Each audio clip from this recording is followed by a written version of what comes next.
అప్పుల బాధలు వెంటాడుతున్నాయా? అయితే 6 జేవిఆర్ వారి జాతిరత్నాలు ధరించండి. హాయ్, వెల్కమ్ టు మనం టీవీ. నేను మీ మనోజ్. రెండు తెలుగు రాష్ట్రాల మధ్య మరోసారి నీళ్లలో నిప్పులు రాజుకోవడం ఖాయంగా కనిపిస్తోంది. ఎందుకు ఈ మాట అంటున్నానంటే, జాతీయ జెండా సాక్షిగా ఆ విషయంలో క్లారిటీ వచ్చింది. స్వాతంత్ర దినోత్సవ వేడుకల ప్రసంగంలో రెండు రాష్ట్రాల ఇరు సీఎంలు కూడా బనకచర్లను ప్రస్తావించడం ద్వారా మరింత హీట్ పెంచారు రేవంత్ రెడ్డి, ఇటు చంద్రబాబు నాయుడు. సో వ్యక్తిగత పరిచయాలకు, రాష్ట్ర ప్రయోజనాలకు ముడిపెట్టే ప్రసక్తే లేదని చంద్రబాబు, రేవంత్ రెడ్డి తేల్చేశారు ఇద్దరు కలిసి. సో ఇంతకీ వాళ్ళిద్దరూ ఏమన్నారు? కొత్తగా జరుగుతున్న చర్చ ఏంటి? తెలుగు రాష్ట్రాల ముఖ్యమంత్రులు చంద్రబాబు నాయుడు, రేవంత్ రెడ్డి మధ్య ఉండే సంబంధం గురించి ప్రత్యేకంగా చెప్పుకోవాల్సిన అవసరం లేదు.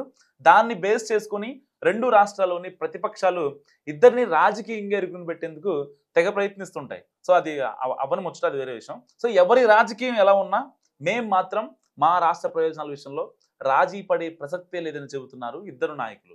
సో తమ్ముడు తమ్ముడే, పేకాట పేకాటే అన్నట్టుగా ఉంటుంది వ్యవహారం.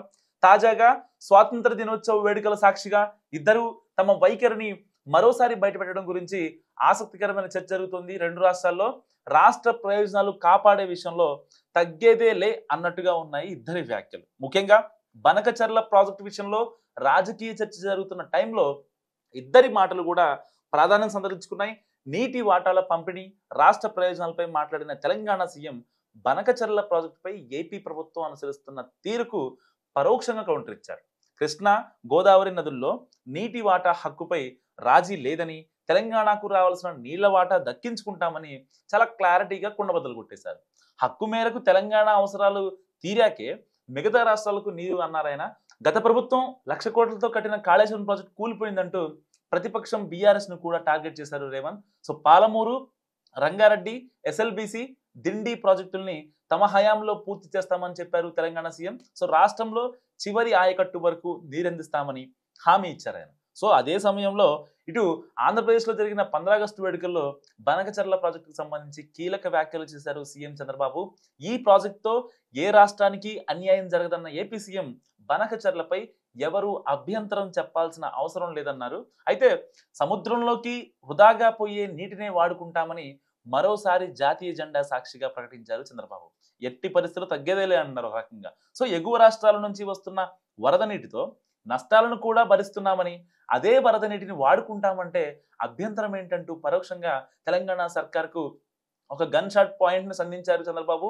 వరదను భరించాలి, దానివల్ల నష్టపోవాలి, కానీ ఆ నీటిని మాత్రం వాడుకోవద్దా అంటూ ఆవేదన వ్యక్తం చేశారు చంద్రబాబు. సో ఇలా ఇద్దరు ముఖ్యమంత్రులు నీటి వాటాలపై చేసిన వ్యాఖ్యలు ఇప్పుడు తెలుగు రాష్ట్రాల్లో చర్చనీయాంశంగా మారాయి.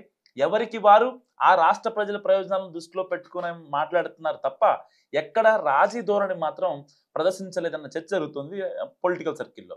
అనూహ్యంగా ఇద్దరు ముఖ్యమంత్రులు బనకచర్ల గురించి ప్రస్తావించడం ఆసక్తికరంగా మారింది. ఆ ప్రాజెక్టును ఏపీ సీఎం నేరుగా ప్రస్తావించగా, తెలంగాణ సీఎం మాత్రం ఎక్కడ ప్రాజెక్ట్ పేరు కానీ రాష్ట్ర ప్రస్తావన చేయకుండా పరోక్షంగా విమర్శలు చేశారు.